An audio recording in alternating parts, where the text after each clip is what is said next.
Welcome to Know Your Mobile. It's Basil here at the Asus booth at MWC 2013. We were on our way out when we decided we couldn't leave without giving you a product comparison between the Asus Padfone 2 and the Asus Padfone Infinity.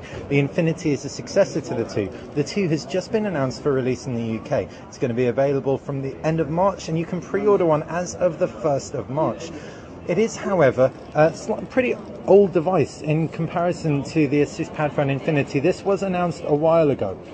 The Infinity packs a full HD display by contrast. It also packs a newer version of Qualcomm's processors. That's a 600, as opposed to the Snapdragon S4, both quad-core and both fantastic performers in general. The phone designs are also fundamentally different.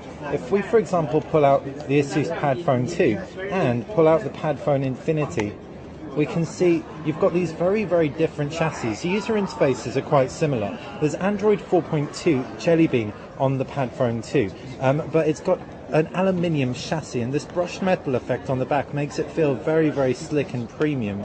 If we put that down, we can see the Padfone 2, in contrast to the Infinity, has a plastic backing. It's nice and grippy, don't get us wrong, but it definitely doesn't feel quite as rich in the hand.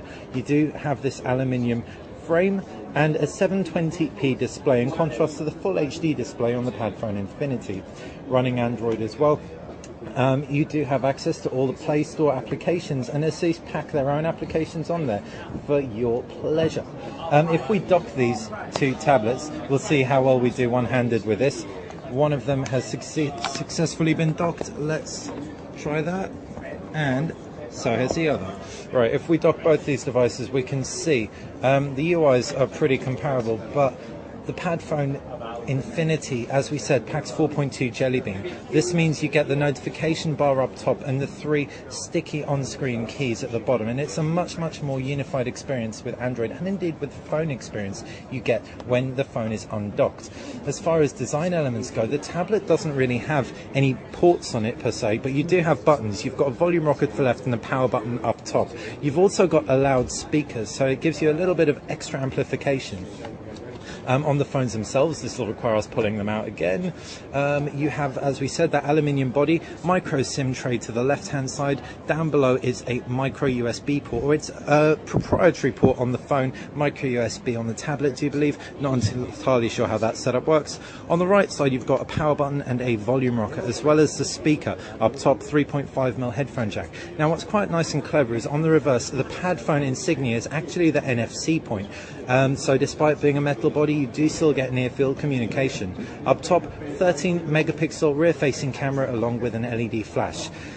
Taking a look at the original, or the Padfone 2, we can see you've got pretty similar amount of ports. So at the base you've got that same port. On the right side, volume rocker, power button, up top 3.5mm jack, micro SIM eject tray. Flipping it round, it does have NFC, plastic backing, that isn't an issue, and a 13 megapixel camera once again.